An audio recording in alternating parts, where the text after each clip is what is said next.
വീക്കെൻഡിലെ കലാപരിപാടികൾ നല്ല ഉഷാറാക്കാൻ വേണ്ടിയിട്ടുള്ള ഒരു അടിപൊളി ചിക്കൻ റോസ്റ്റുമായിട്ടാണ് ഇന്ന് ഞാൻ നിങ്ങളുടെ മുന്നിൽ എത്തിയിരിക്കുന്നത്. അതിനായി ഞാനൊരു 1.5 കിലോ ചിക്കൻ നന്നായി കഴുകി വൃത്തിയാക്കി വെച്ചിട്ടുണ്ട്. റോസ്റ്റ് ചെയ്യാനായിട്ട് ഞാൻ നല്ല വെളിച്ചെണ്ണയാണ് കേട്ടോ ഇതിനായിട്ട് ഉപയോഗിക്കുന്നത്. വെളിച്ചെണ്ണ ചൂടായി വരുമ്പോഴേക്കും അതിലേക്ക് 2 ഗ്രാമ്പു, കറുവപ്പട്ട, തക്കോലം, ഏലക്ക അതുകൂടി ചേർക്കുന്നുണ്ട്. ഈ ഇട്ട മസാലകളെല്ലാം ചൂടായി വന്നപ്പോഴേക്കും ഈ 1.5 കിലോ ചിക്കന് വേണ്ടിയിട്ട് ഞാൻ ഏകദേശം ഒരു 3/4 കിലോയോളം സവാള ഞാൻ കൊത്തി അരിഞ്ഞ് വെച്ചിട്ടുണ്ടായിരുന്നു. അത് ഞാൻ ഈ ചൂടായി വന്ന ചട്ടിയിലിട്ടൊന്ന് നന്നായി വഴറ്റി എടുക്കുവാണ്.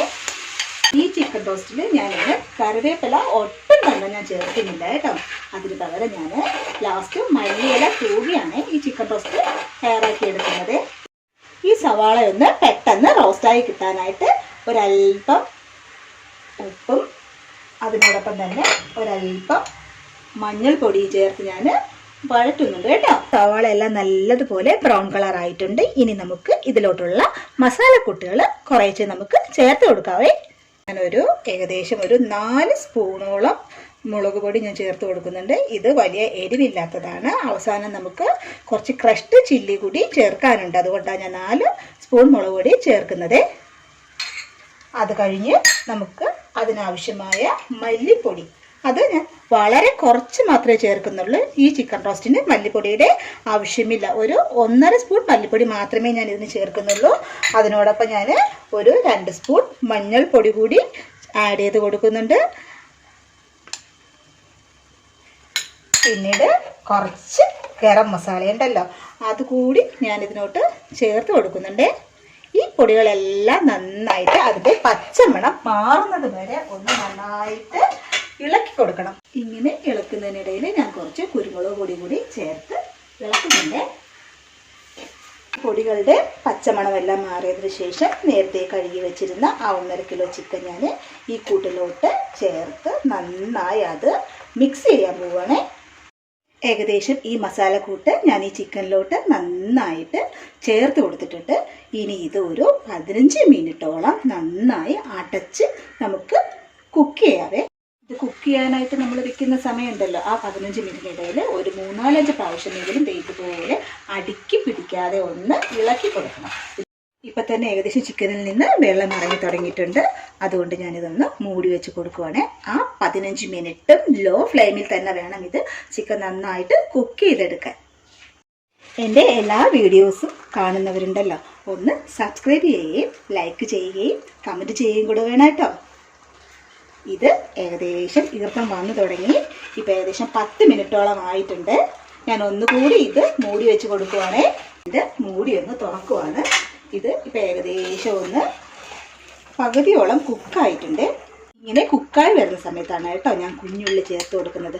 ആദ്യമേ തന്നെ കുഞ്ഞുള്ളി ചേർത്ത് കൊടുത്തു കഴിഞ്ഞാൽ അത് പെട്ടെന്ന് തന്നെ അങ്ങ് വെന്ത് ഉടഞ്ഞു പോകും. ഇത് ചിക്കൻ റോസ്റ്റ് ഉണ്ടാക്കുമ്പോൾ കുഞ്ഞുള്ളി വെന്ത് ഉടയാതിരിക്കാൻ വേണ്ടിയിട്ടാണ് ഞാൻ ഈ ടൈമിൽ ചേർത്ത് കൊടുക്കുന്നത്. ഈ കുഞ്ഞുള്ളിയോടൊപ്പം തന്നെയാണ് കേട്ടോ ഞാൻ ടൊമാറ്റോയും ഒരു 2-3 പച്ചമുളകും കൂടെ ഞാൻ ഇതിലോട്ട് ചേർത്ത് കൊടുക്കുന്നത്. ഇതിനോടൊപ്പം തന്നെ ഞാൻ വെളുത്തുള്ളി അരിഞ്ഞ് വെച്ചിട്ടുണ്ട്, ചതച്ചിട്ടില്ല. വെളുത്തുള്ളി അരിഞ്ഞതും ഇഞ്ചി പീസായിട്ട് അരിഞ്ഞതും കൂടെ ഞാൻ ചേർത്ത് കൊടുക്കുകയാണ്. ഇതെല്ലാം ഇട്ടതിന് ശേഷം ഒന്നുകൂടി നന്നായിട്ട് ഈ ചിക്കനിലോട്ടെല്ലാം ഒന്ന് ഇളക്കി മിക്സ് ചെയ്ത് യോജിപ്പിച്ച് കൊടുത്തതിന് ശേഷം വീണ്ടും ഒരു 10-15 മിനിറ്റോളം കൂടി വെക്കാൻ പോവുകയാണ്. ഏകദേശം വീണ്ടും ഒരു 15 മിനിറ്റ് കഴിഞ്ഞിട്ടുണ്ട്. ഞാൻ അതിൻ്റെ മൂടി ഒന്ന് തുറന്നു നോക്കിയപ്പോൾ ഏകദേശം നന്നായിട്ട് അത് കുക്കായിട്ടുണ്ട്. അവസാനം അടുപ്പിൽ നിന്ന് വാങ്ങുന്നതിന് ഒരു 5 മിനിറ്റ് മുന്നേ ക്രഷ് ചെയ്ത കുരുമുളക് ഉണ്ടല്ലോ, അതുകൂടി ഞാൻ ഇതിലോട്ട് കുറേശ്ശെ ഒന്ന് ചേർത്ത് കൊടുക്കുവാണ്. ഇതിൻ്റെ കൂടെ തന്നെ ക്രഷ്ഡ് ചില്ലി ഉണ്ടല്ലോ, അതുകൂടി ഞാനൊന്ന് ചേർത്ത് കൊടുക്കുന്നുണ്ട്. ഇത് 2 ചേർത്തതിന് ശേഷം ഇതിനോടൊപ്പം തന്നെ കുറച്ച് മല്ലിയില ഞാൻ അവസാനം, കുറച്ചല്ല ഞാൻ കുറച്ചധികം ഇടുന്നുണ്ട്. ഇങ്ങനെ മല്ലിയില കൂടി ചേർത്ത് ഇളക്കിയതിന് ശേഷം 1 മിനിറ്റ് കൂടി ഒന്ന് മൂടി കൊണ്ട് അടച്ച് വെച്ച് നമുക്ക് ഇത് സെർവ് ചെയ്യാവേ.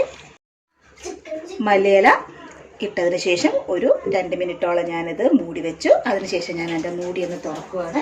ഇപ്പം ഏകദേശം ചിക്കൻ ഒരുവിധം റോസ്റ്റ് ആയിട്ടുണ്ട്. ഞാനിത് നല്ല ഡീപ്പ് റോസ്റ്റ് ആക്കുന്നില്ല. ഇവിടെ കുട്ടികൾക്ക് നല്ല ഡീപ്പായിട്ടുള്ള ചിക്കൻ റോസ്റ്റിനോട് വലിയ താല്പര്യമില്ല. പിന്നെ ഡീപ്പായിട്ടുള്ള ചിക്കൻ റോസ്റ്റ് ആവശ്യമുള്ളവരാണെങ്കിൽ ഒരു 2-3 മിനിറ്റ് കൂടി ഇത് അടുപ്പിൽ വെച്ച് നന്നായിട്ട് കൈ ഇളക്കാതെ തന്നെ ഇളക്കിക്കൊണ്ട് തന്നെ ഇരിക്കുക. അപ്പോഴേക്കും നല്ല ഡീപ്പായിട്ടുള്ള ചിക്കൻ റോസ്റ്റ് റെഡിയാവും. ഇനി ഇത് നല്ല നെയ്ച്ചോറിൻ്റെ കൂടെയോ നല്ല ഫ്രൈഡ് റൈസിൻ്റെ കൂടെയോ അപ്പത്തിൻ്റെ കൂടെയോ നമുക്കിത് സെർവ് ചെയ്യാം.